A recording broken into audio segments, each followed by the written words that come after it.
Hindi ko maintindihan eh. Alam na siya alam ko yung tuloy na ako. Ito mga pangko eh, para bang pinilit akong ilakad ko sa'yo. Kung hindi lang itong aking namunay, nasa na tayo yan. Para bang sinasabing, tara tayo sa isa't isa. Kayo talaga mga sundalo. Kasi bawat sino nyo, may asawa kayo eh. Napakasalamat ko. Napakasalamat ko magsalita. Wala akong asawa. Yan ang may asawa. Sabi mo, Jose! O yan, kapitano. Ngayon alam mo na. Isang tanong, isang sagot. May kwalpay ka, wala? Meron na, buddy. Anong meron? Umalis ka na. Bakit ka na dito? Ano ginagawa natin dito?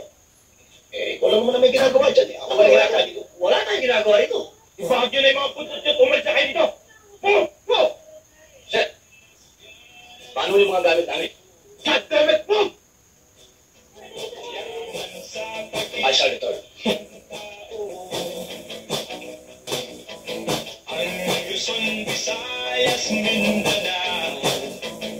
Alam mo, Linda, dito sa Basilan, walang pwedeng manlinaw sa'yo kundi ako lang.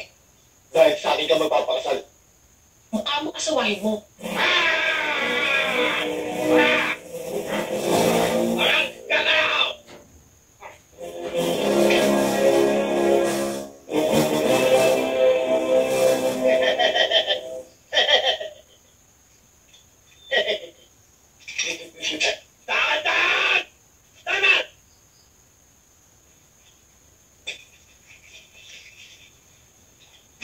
O kayo, kayo naman ang magbahag ng motor.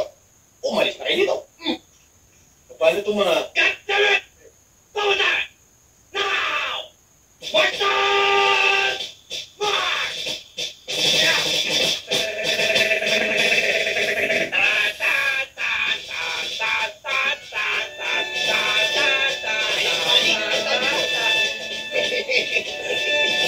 Ano? Takbo! Takbo!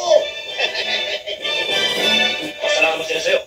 Hindi dahil sa'yo, pinutukan ko yung mga yun. Pero hindi ka naman. Okay lang yun. Talaga namang mayayabang ang mga yun eh. Alam mo yung nakalimutan kong banggitin sa'yo yan. Binili sa akin ng nanay ko. Napag ako, inape. Kailangan, gantihan ko. Babalik ako. Naku, mukha maigat ang ulo mo. Gusto mo ng soft drink? Ako hindi. Ako, alam mo, makita ko lang yung magagandang mata. Ang yung magandang mukha. Lumalan mo. Bakit mo? Bakit tayo lumabas?